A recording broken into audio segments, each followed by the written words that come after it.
Olá, amigos da TV Cidade, estamos com mais um programa Cidadania e Qualidade de Vida. E para falar de cidadania, nós já convidamos todos os 15 vereadores eleitos, inclusive alguns reeleitos, e hoje temos a satisfação de ter uma mulher vereadora aqui conosco, que vão representar na Câmara em 3 mulheres. Então, as mulheres, desde o tempo das cavernas, sempre mandaram os homens que não aceitam isso, né? Mas as mulheres estão botando o seu pé, o seu corpo e a sua mente para trabalhar na política. E tem mulher que entende muito de política, e essa que está conosco há muito tempo já milita na política, e é uma jovem, então ainda tem um caminho muito longo pela frente. Hoje temos a satisfação de estar no nosso estúdio, Fran Bonassi. Seu oi na Câmara 3. Olá, gente, a todos que estão nos assistindo pela TV Cidade. Gostaria de cumprimentar e te agradecer, né, Glacier, por essa oportunidade, por a gente estar aqui podendo contar um pouco de como foi a campanha, como foi, né, esse desenvolvimento da minha vida política também para chegar até aqui nessa eleição vitoriosa. Então, vamos começar pelo fim, depois voltamos. Então tá, vamos lá. Tu começou direto sendo candidato ou tu trabalhou na Câmara? Como é que foi assim? Como é que foi a tua entrada na política? O que te levou para começar na política? Tem alguém na família? Eu sempre tive uma veia política muito forte, porque a minha família toda é militante, né? Uhum. Então, desde os meus avós ali, desde muito pequenininha, o meu avô levava a gente para passeata, para carreata, lá em Sapucaia do Sul. Uhum. Então, eu já tinha isso muito forte, assim, borbulhando em mim. Quando eu e meus pais e meus irmãos, a gente se mudou para Farroupilha, eu trabalhei na Silvestrin Frutas. E lá tinha o João Silvestrin, que também era político. Então, a gente teve muitas trocas. E nesse momento ali que eu estava na empresa, eu entendi, eu preciso estar na política porque eu acho que é um futuro para mim, eu tenho boas ideias, não sabia nada perto do que eu sei hoje, né? Mas eu gostaria de trabalhar. Então, eu saí da Silvestrin naquele momento para ocupar um espaço na prefeitura como estagiária e depois fui para a Câmara de Vereadores para ser assessora. Em que ano foi isso? 2013. 2013 você começou já como estagiária. Uhum. E tu trabalhou na Câmara também um período? Trabalhei então 2013 eu trabalhei 6 meses na prefeitura como estagiária e depois daí eu trabalhei na Câmara no final de 2013 até começo de 2016, que foi quando eu saí para concorrer daí. Já foi uma boa escola na Câmara? Foi muito legal, assim, porque ali dentro a gente consegue vivenciar, né, como que são feitos os projetos, os debates, né, e ali foi tomando forma a questão de articulação política também dentro dos partidos. Eu acho que foi uma boa escola para mim. Principalmente que lidava com todos os partidos integrantes ali da Câmara, né, isso dá uma boa visão geral, né? Eu acho que a Câmara é muito mais que a Prefeitura, sabe? Porque na Prefeitura tu tem um grupo político só, né? Sim. E ali na Câmara tu tem muitas ideias diferentes de determinados assuntos e tu consegue, sabe, aprender muito mais, né? Quem tá disposto a isso, né? E eu estava disposta e aprendi bastante na Câmara. E a tua primeira eleição foi em 2016, então? 2016 eu fiz 214 votos. Saí da bancada, então era assessora de bancada, não era um cargo político, né? Era um cargo de indicação política, sim, mas eu era assessora dos vereadores, então eu fiz 214 votos naquela eleição. E 2014 até a próxima eleição, que é 2014, 16, 20. Né? 2020, o que tu fez nesse período ali? Eu trabalhei na prefeitura, no governo do Cláudio Pedroso, e aí naquele momento ali eu pude ter um conhecimento interno da parte executiva. Então, né, o que o executivo fazia, a questão de gestão pública mesmo, das secretarias e tudo mais. Eu trabalhei em 3 secretarias diferentes, eu trabalhei um período em compras e licitações, ali então na gestão, né, trabalhei também no meio ambiente um período, e também trabalhei na saúde por um curto período. Então, isso aí também me proporcionou uma bagagem muito grande, assim, sabe? Para ir para a eleição de 2020 e mais que dobrar a minha votação. Pois é, tu começou com 214 e aí foi para 550 votos? 550 votos. Também não era primeiro escalão, que isso é importante, eu acho, a gente falar, e na campanha eu falava muito isso, que eu não estava ocupando cargo, eu não estava no mandato, porque nessa última, né? Porque a gente sabe que isso possibilita muito mais, né? Dá mais oportunidades para as pessoas aparecerem mostrando seu trabalho na política. Mas mesmo assim, então, quando eu concorri em 2020, eu estava, assim, na prefeitura com o Clayton e o Pedroso, pude ter ali várias oportunidades e resolvi concorrer então, e fiz 550 votos, foi assim, muito legal para mim, porque a gente sabe que para as mulheres é um pouco mais difícil ainda, sabe, para a gente conseguir chegar e, né, as eleitas mostram isso, a gente tem 3 de 15, então ainda a gente não tem uma paridade, então a gente sabe disso. Eu na minha primeira eleição eu tinha 21 anos, então na segunda eu tinha 24, sabe? Então assim, eu ainda era bem jovem e eu acho que nessa eleição assim, realmente eu estava pronta, sabe? Então o amadurecimento me trouxe assim, uma boa bagagem para apresentar para as pessoas e muito trabalho, esses 4 anos. A partir do momento do dia seguinte da eleição de 2020, eu já era pré-candidata para essa eleição. Botou na cabeça que tu queria ser governo, mas tu assumiu em 2020, a 2020... 2023 eu assumi por um mês o mandato. Ah, tá. E ali me deu mais vontade ainda, assim, de ser vereadora. Por quê? Eu acho que eu tenho muitas ideias e eu também trabalho com pautas mais sensíveis, assim, que muitas vezes não são colocadas em debate na Câmara, sabe? Como é a questão do autismo, que a gente só fala no mês de abril e não é quem vivencia, né? Como a minha família vivencia isso, eu tenho uma filha que é autista. A gente vê isso todos os dias, a gente enfrenta muitas coisas em relação a isso. E o que me impulsionou nessa vez foram as famílias atípicas. A gente conseguiu trabalhar em conjunto, porque a gente precisa de uma voz lá dentro da Câmara para falar da questão dos neurodivergentes. Muito bem. Eu quero voltar ali na tua primeira experiência na compras, por exemplo, né? Licitações. Ali é o centro nervoso da prefeitura, né?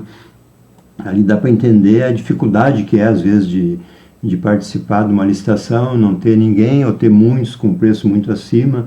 É um dos setores mais complicados, eu acho, da prefeitura, né? Bem complicado, bem turbulento, assim, turbulento no sentido de todo mundo, toda a prefeitura, todas as secretarias precisam, né, daquele setor ali. Então, tu tem que entender também qual que é a vontade política do gestor, de o que tem que fazer primeiro, né? Tem coisas que são prioridades da cidade, mas a gente vive na questão política ali internamente. Então, tu tem que saber o que é prioridade para essa gestão, né? Que tu está trabalhando. Então, isso também foi difícil, assim, um pouco de pesar em alguns momentos. Eu fui diretora do departamento ali de compras, então eu tinha ali um cargo bem... legal, assim, sabe? Então, consegui trabalhar bem a questão dos editais também. Eu entrei sem entender nada de compras e licitações. Fui fazer os cursos na FAMURS para entender, né? Muitas horas de estudo. Muitas. E isso também foi uma coisa muito legal, porque nas campanhas que eu participei também, que eu fui candidata, eu sabia explicar muitas coisas para as pessoas, sabe? Por ter passado por ali. Mostra conhecimento, né?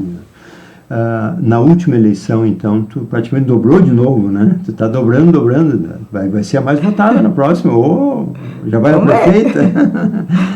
E daí, Franco, nessa última, assim, de 2020 até agora, tu virou empresário, né? Também, né? Eu já era, né? Nós abrimos a hamburgueria e meu marido em 2017. É bem antigo. Sim, então já era empresário, enfim, na cidade. Só que, claro, ali naquele primeiro momento também a hamburgueria estava no início ainda, né? Começando. Então, eu acho que também conhecer mais as pessoas da cidade me possibilitou ser conhecida no sentido de as pessoas não me verem só como uma empresária, da gente trocar ideia, deles saberem que eu era envolvida na política, sabe? Que lá em 2020 não aconteceu. Então eu acho que eu fiquei um pouco mais conhecida, isso também, né? Foi bom pra mim. E também a minha pauta principal foi muito importante, que era a questão dos neurodivergentes. Em 2020 eu não tinha o laudo da minha filha ainda. Nós não sabíamos que ela era. Mas ela já fazia terapias, porque a gente já estava investigando. Mas não tinha um laudo, então não sabia, né, em qual cenário ali ela se encaixava. Quando a gente teve o laudo, foi um baque, assim, para nossa família também. Eu digo isso porque todas as famílias passam por isso. Ninguém quer ter um filho que não é aquilo que tu planejou e tudo mais, né? Então, quando a gente passou por isso, a gente passa por um luto, que a gente chama, as famílias atípicas passam por um luto, só que depois tu tem que tocar em frente, porque tu tem aquele diagnóstico. O que tu vai fazer a partir daí é o que vai mudar a vida do teu filho, né? Dá o melhor possível, né? Dá o melhor possível. Então, a gente conseguiu dar para ser todo o suporte, claro, dentro dos nossos privilégios, de conseguir pagar para ela, que eu sei que muitas famílias não tem as mesmas condições que eu tive, né? Claro. De dar para minha filha todo o suporte, de terapias, de acessos, de atividade física. E hoje, até ontem eu fiz uma postagem sobre isso, que muitas pessoas me falam assim, Ceci não parece autista. Mas não, hoje ela tem 7 anos. Mas ela tá há 5 anos fazendo terapia semanalmente, né? Diferenciado, né? Fazendo atividades, a gente também estimulando ela nas coisas que ela tinha mais dificuldade. Hoje ela não tem mais dificuldade. A parte de socialização era bem difícil para ela, hoje não é mais. Ela não olhava nos olhos, hoje ela olha, consegue fazer, né, contato visual. Ela não falava, também não fazia diálogo. Hoje ela faz diálogo, tá lendo, tá escrevendo, fazendo conta no primeiro ano. Mas isso é o quê? Isso são estímulos, né? Sim, e dedicação, né? E dedicação da família, das terapeutas e de todo um conjunto. E essa pauta me traz, nessa eleição, em colocar realmente em pauta isso. Porque na Câmara de Vereadores a gente não escuta falar, sabe? A gente escuta, em abril, sim, temos que falar sobre o autismo, anjos azuis, não sei o quê. Não, não é isso. Sabe? A gente tem que entender quais são, o que eles precisam. O que eles precisam na escola, por exemplo? A gente precisa profissionalizar as professoras. As professoras não têm conhecimento, muitas vezes, para estar atuando com as crianças que são neurodivergentes. É culpa da professora? Não. É culpa do sistema, né? A sociedade hoje, ela enxerga o autista ainda como uma pessoa especial ou uma pessoa diferente. E não é. É uma criança normal, só que ela tem dificuldades diferentes, sabe?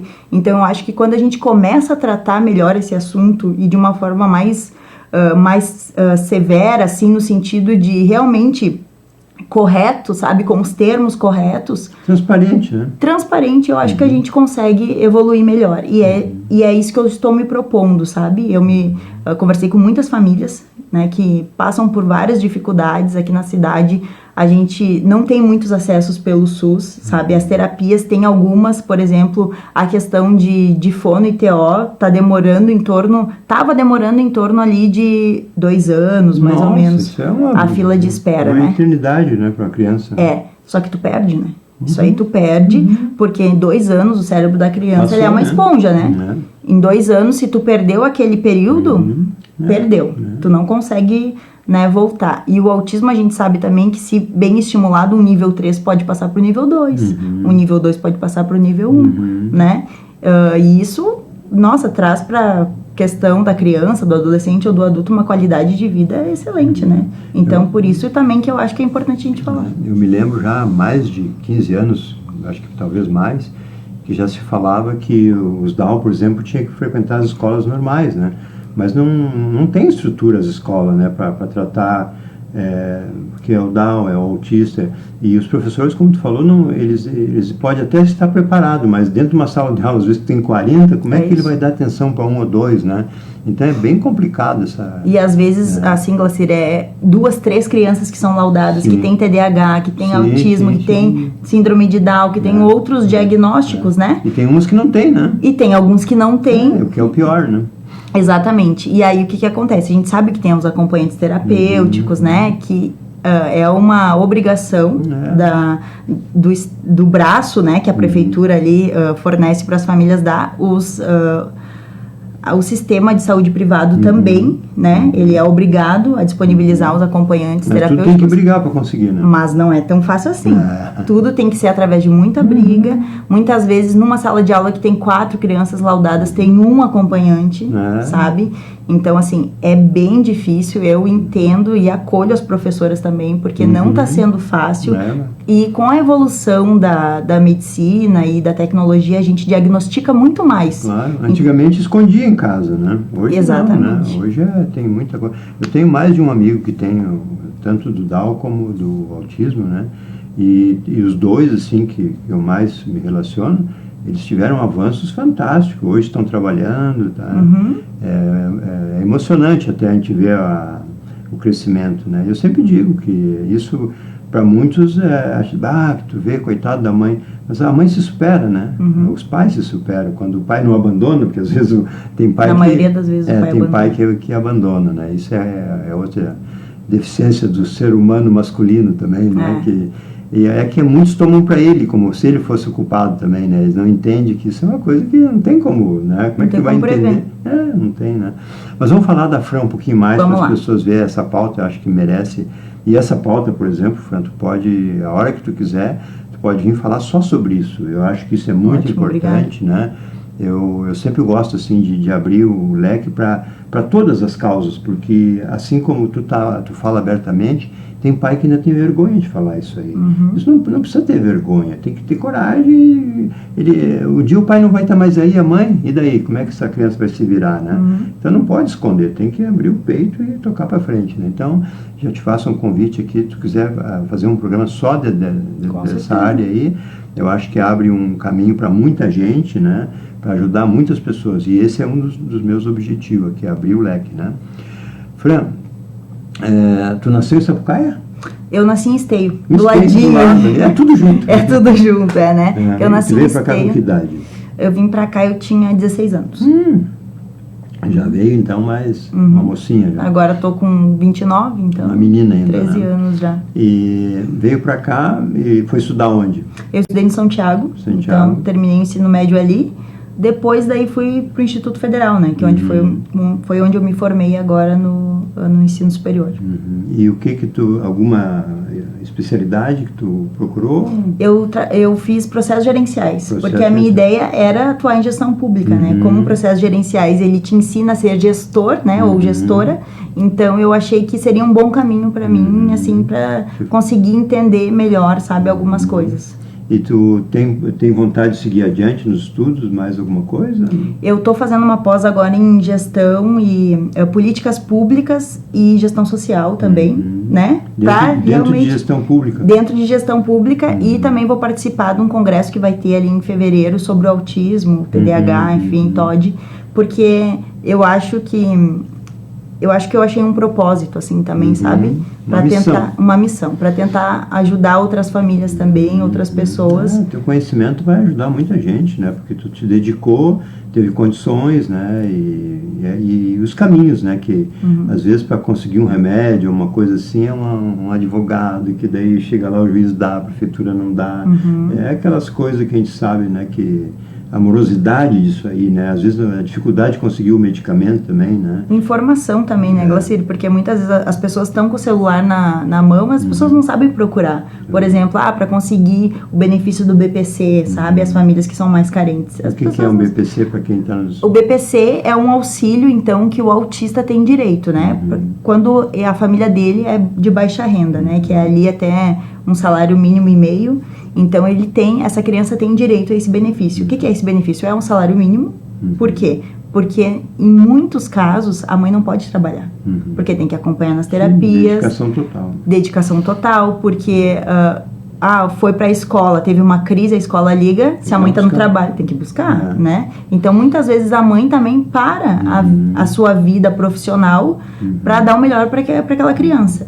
Então, esse auxílio também é para isso, para que, né, consiga dar ali a questão de alimentação, enfim, e ajude essa família a tocar o barco, né? Que a gente diz que tem as contas todo mês estão vindo, inclusive, né? descontos também tem, né? A compra de carro, inclusive, né? Tem também a compra de carro, tu tem desconto de ICMS, IPI, o IPVA tu não paga mais, né? Se tu compra o carro, coloca no nome da pessoa que tem, né? O autismo não paga mais. É isso aí, tem que ir atrás, porque a locomoção dessas crianças é uma necessidade também, né? Com certeza. Tá ganhando um auxílio, mas tem um carro.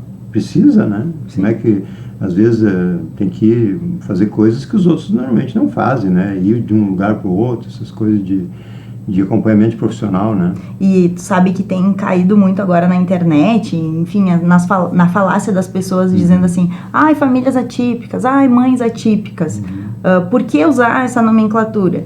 E eu vi um vídeo de um especialista, que é o Thiago Castro, que ele é muito bom, até ele que vai dar ali no congresso que eu vou em fevereiro, e ele fala assim, por quê? Porque a mãe atípica é aquela que, enquanto as mães normais, né, as mães típicas, estão nas atividades extracurriculares, estão levando para a escola, a mãe atípica está na sala de espera das terapias. Ela está ali acompanhando o filho para que ele consiga socializar, para que ele consiga falar, para que ele consiga comer, para que ele consiga brincar. coisas que ele ainda não sabe. Então, por isso ela é atípica, porque ela é diferente do que é típico, né? Por isso que essa família é diferente. E eu acho que é importante a gente também passar essas informações para as pessoas, sabe? É que nesse politicamente correto aí misturou muita coisa que não seria, vamos dizer, normal, né? E aí mistura tudo, né? Daí quem precisa realmente fica discriminado, né? É verdade. É difícil, né? Vamos voltar para a Fran. Vamos lá. Essa tua pauta vai ser difícil sair, né? Mas não adianta, né? Assim, qual foi a campanha mais difícil para ti? Teve uma mais difícil? Essa última tu estava só como empresária e atrás das tuas pautas. Né? A campanha mais difícil foi a de 2020 para mim. Uma que era a pandemia, né? Ali foi. Outra que eu estava grávida da minha segunda filha. Então eu fiz Tem duas filhas? Então. Tenho 2 filhas. Eu tenho uma de 7 anos e uma de 3 anos. A Cecília e a Clara. Então eu fiz aquela campanha ali, eu já estava de 5 meses, eu já estava mais ou menos. Tinha que ter um cuidado. E aí tu sabe, né? Quem farroupilha sobe morro, desce morro, né? Então assim, eu estava mais cansada, eu estava, sabe, eu não tinha tanta energia. Mas foi bem, né? Pra fazer 550. Sim, foi muito bem. Ficou primeira suplente, não lembro? Segunda suplente. Então, foi bem, né? Mas então, eu acho que a mais difícil mesmo foi a de 2020, de dificuldades, porque realmente eu não estava tão bem, né? Condições físicas, no meu melhor momento, assim. E também pelo cenário, né? Porque as pessoas não queriam receber nas casas. A gente estava vivendo ainda um momento muito difícil, ninguém né? sabia ainda o que era, né? Exatamente. Então, aquela campanha foi a mais difícil. Mas essa não foi fácil também. Eu não quero né, que fique assim, essa foi fácil. Não. Sempre é difícil, eu acho, sabe? Mas fazer quase 1000 votos, né? Sempre é difícil. Mas dessa vez eu realmente, assim, me dediquei muito. A única coisa que eu realmente não deixei de fazer é acompanhar a Ceci nas terapias, levar as gurias pra escola, né? Fazer a parte mesmo de cuidado delas ali. Mas o resto eu me dediquei 100% à campanha, assim. Eu acordava de manhã cedo, fazia agendas, né? Ia nas empresas também, marquei muitas agendas em empresas. Isso foi muito legal, porque as pessoas me receberam. E eu tinha um pouco de receio, nas outras eu não fiz isso. Porque eu achava assim, vou poder ir só com a majoritária, sabe? Mas muitas vezes a minha agenda não batia com a da majoritária, eu não conseguia acompanhar.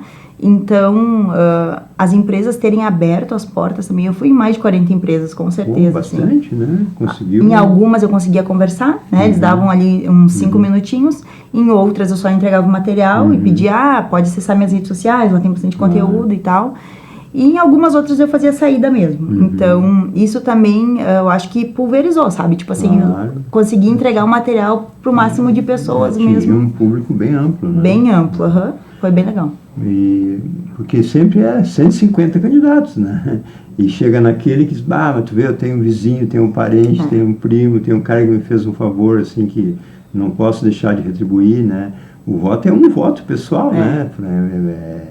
Não é fácil, mas também não é difícil de trabalhar, né? Não. Eu já entrevistei mais de um aqui, e por exemplo, o Renan é um exemplo, ele conseguiu ser o mais votado, né, com talvez menos votos de outras campanhas, mas dentro dessa nova sistemática de não ter coligação, é mais difícil, porque serão 16 candidatos só, né?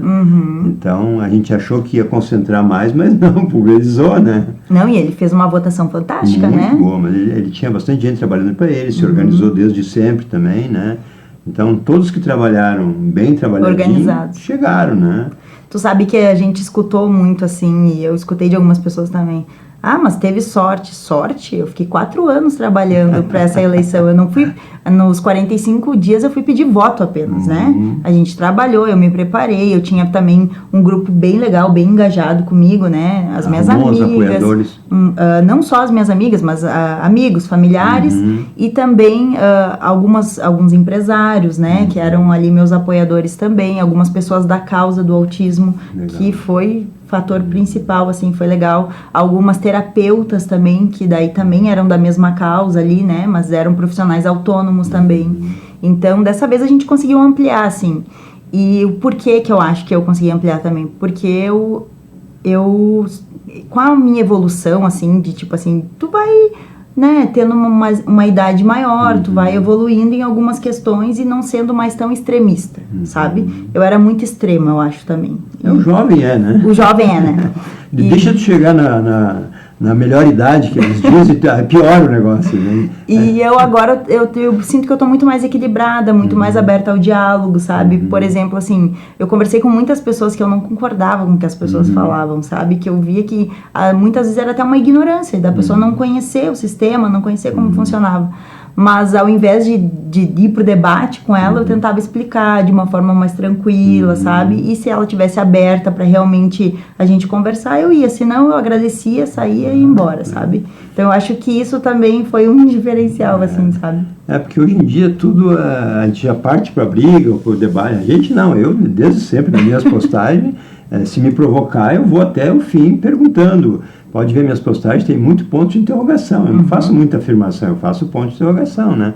Porque é para vir para o debate, né? Porque a gente, assim, é no debate que a gente aprende, né, Fran? Com certeza. Quanto mais a pessoa é instruída, mais argumento ele tem, mais a gente tem que buscar, mais tem que estudar, mais tem que se preparar, né? E isso faz o ser humano crescer, é por ali, né? Com certeza. Mas tem pessoas que não estão abertas, né? Bom, aí e, tipo assim, a opinião dela é a que vale. Sim, daí faltou abrir um pouco, né? Estudar um pouco mais, de repente, né? Muitas vezes, assim, também a gente se coloca, né, como candidato ali, e eu acho que as pessoas têm que começar a entender que isso também é um trabalho, né? E daí, às vezes, falam coisas que não serviriam para ti naquele momento, sabe?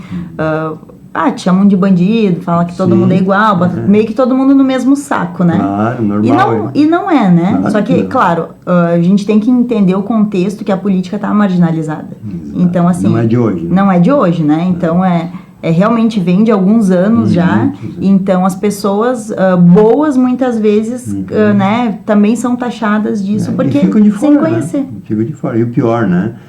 Os bons se afastam, os ruins tomam conta, né? Então, hoje no Congresso, no Senado, lá, a maioria é ruim. A maioria é ruim, dá para ver pelas votações, pelas pautas que eles escolhem, pelas coisas que eles não fazem, né? Não é diferente no governo do Estado e até, às vezes, na Câmara dos Vereadores, a famosa base aliada, né? Esses dias eu recuperei uma postagem de 2014, onde eu digo que a Câmara é um teatro, porque a base aliada, o prefeito conquista a base, às vezes com emprego, às vezes com chance de ser secretário e tal, e bota o suplente, aquelas coisas de manobras políticas. Então, o que adianta ter uma Câmara se era 11-4, vai ser 11-4 agora, né? Se não tiver uma oposição bem forte, vai ficar naquele comodismo, né? E o prefeito manda, os caras obedecem. Então, tu já acompanhou isso, tu sabe que as pessoas reclamam muito da Câmara, né? Porque que não tem espaço para manifestação comum, né? Uma vez lá eu me manifestei, o presidente disse que ia chamar a polícia, né? Então chamo, quero ser preso por isso, né? Então, assim, o eleitor reclama disso, acaba não indo, as câmaras estão sempre vazias, né? Com raras exceções. O pessoal não assiste pela internet, porque tu olha ali, tem quantos assistindo, né? O som é ruim, a imagem é fixa, não identifica às vezes quem está falando. Então isso tem que melhorar, né? A Câmara tem que fazer a lição de casa, né? Porque sobra dinheiro, né? Todos os anos sobra dinheiro na Câmara. Isso é bem bom tu ter pontuado isso, porque eu sou uma pessoa que eu acho que a gente tem que investir no que precisa ser investido, sabe? Porque todos os anos, todos os presidentes devolvem dinheiro para o executivo, dizendo, olha, nós devolvemos para você reinvestir. Sim, mas daí tu vai lá na Câmara, num dia de calor, é insuportável, porque não tem ar-condicionado. Não libera o Wi-Fi? Não libera o Wi-Fi. A questão das câmeras, realmente, é o que tu falou. Tu não sabe, tu não consegue distinguir quem tá falando. Claro, a gente que tá envolvida no processo, a gente conhece as vozes, conhece as pessoas. Tu sabe quem é. Mas um cidadão comum não vai saber diferenciar quem é, né? Então, também tem toda essa questão, não poder se manifestar também. É só uma vez por mês que tu pode ir lá usar a tribuna livre, tem que se inscrever, tem que ter vários critérios, né, que tu tem que cumprir. Muito burocrático. É burocrático, exatamente. Eu acho que a gente tem que desburocratizar algumas coisas para conseguir realmente fazer as pessoas se aproximarem e entenderem como que a política funciona. E isso eu acho que é uma função da oposição, de tentar mexer no regulamento interno, na lei orgânica, para facilitar essa sistemática ali, para deixar o povo ser mais interessado nisso aí. Porque tem dias que é chato uma reunião, é muito chato. Tem aqueles, né, no fim o vereador fala 5 minutos ou 10 ali, né, são 15, tudo bem, né, vai ter o líder de bancada, tem não sei o que, tem que cumprimentar todos que estão ali, é uma burocracia que só é o embromation. Onera, né? Só o embromation. Mas isso é uma crítica que eu faço para todos, né? E eu acho que é importante a gente falar sobre isso. Essa provocação tem que ser feita, porque senão as coisas que assim são erradas continuam erradas e a pessoa aceita, né? É normal, não. O político lá desviou, mas ele vai continuar na prefeitura. E a pessoa aceita, né? Foi votado esse regimento interno, na verdade, sem eles lerem o que estava escrito, né? Porque a gente viu a própria Arlene perder o mandato por ter aberto mão para ir num cargo menor de secretário, né? Nessa última gestão. Então, assim, é inadmissível isso acontecer, né? Mas por quê? Porque eles votaram um regimento sem ler. Isso é claro. Quantos leram dos 15 que estavam ali? E para que fazer essas coisas assim de uma lei que vai durar um tempão, ou enfim, não, tem que ser de urgência. Mas urgência para quê? Não, e tem que ser algo assim mais aberto, tu conseguir, tipo, alterar quando preciso, né? Por exemplo, os partidos não podem usar mais a Câmara para reuniões, só para convenções partidárias. E aí tu usa onde? Se o espaço político é a Câmara de Vereadores. Quem tem representatividade política na cidade é quem está na Câmara de Vereadores. É errado, né? Se eu quiser fazer uma reunião do Rotary, o Rotary não ajuda a cidade, qual é o problema de liberar a Câmara, né? Vai deteriorar? Pelo amor de Deus, né? Então tem coisas que inadmissíveis, mas passa do presidente para presidente e ninguém muda nada, né? É verdade, mas eu acho que como a Câmara renovou também, eu tô com uma esperança, assim, sabe? Continua esperançosa. Continua esperançosa com isso, porque nós elegemos 10 novos vereadores. Sim. Então são pessoas que vêm acho que com ideias diferentes, com uma mente mais aberta, desses sabe? 10, quantos vão ficar realmente na Câmara? Não sei. Mas por exemplo, assim, quem não ficar, quem entrar vai ser um vereador que já estava ou um vereador novo, né? É um problema, né? Alguns partidos ali tem vereadores que não. E o principal, né, Fran? A gente sabe que o que assume, ele é refém do prefeito, do eleito, né? Então é bem difícil a gente acreditar na mudança, porque a gente já, ao longo dos anos, vê que não muda, né? E esse negócio da base aliada aí, não tem como. Eu sei de 2 vereadores ali que não tinham cargo na prefeitura, que eram da base aliada e tal, que às vezes se revoltavam com alguma coisa. Mas tem que se revoltar mais, eu acho. Tu não depende do prefeito, pô. O prefeito, ele é um cargo diferente, né? Ele é o mandatário, sim, mas ele tem que passar pela Câmara, né? A Câmara é o fiscaliza, a Câmara é que faz as novas leis, né? Eu acho que o Executivo tem que estar disposto a dialogar também, né? Isso aí. Então, acho que eu também estou esperançosa que agora a gestão do Jonas vai ser mais de diálogo. Eu acho que sim, sabe? Independente, né? Nós somos oposição ali, eu, Roque, Juliana e Fernanda. Nós estamos em minoria, eles não precisam de nós para nada, né? Votam qualquer projeto que quiserem, isso é óbvio, né? Mas assim, não é bem assim. Dá para fazer barulho, né? Tem o Ministério Público, tem um monte de coisa que dá para ir atrás. Né? Mas é o que eu deixo muito claro, assim, quando as pessoas perguntam, tá, mas para ti é bom ou ruim? Claro que seria melhor estar numa base, né? Para muitas vezes aprovar alguns projetos que a gente acha, né, que é importante para a cidade e tudo mais. Às vezes para ter maioria, né? Às vezes a maioria, mesmo o projeto sendo bom, da oposição não aprova. Então... E daí tem que fazer barulho, né, Fran? Então eu acho assim, claro que seria bom, mas eu não vejo como um grande problema, assim, ser vereadora de oposição, entendeu? Porque eu acho que se a gente trabalhar certinho, trabalhar bem, com diálogo, mas firme nas posições, eu acho que a gente pode chegar em bons caminhos, assim. A partir do momento que tu foi eleita, tu é vereadora da cidade. Exatamente. Não é do PDT, não é só do grupo que me elegeu, né? Exatamente. Tu é de todos, né? Então tu tem um aval para fiscalizar, para fazer as leis, né? E essas que forem boas, que eles não aprovar, tem que cornetear, tem que ir para as redes, tem que ir para os meios de comunicação, tem que ir para cima, porque um dia muda, né? É aquele negócio de tanto bater, um dia dá certo, né? É verdade. Esse espaço tu não vai ter na Câmara numa única sessão. É verdade. Eu acho que aproveitamos bem, né? A TV está sempre à disposição, eu nunca deixei de convidar ninguém, né? Sempre convido a todos. Uns a gente é mais contundente que os outros, dependendo do assunto, né? Porque faz parte.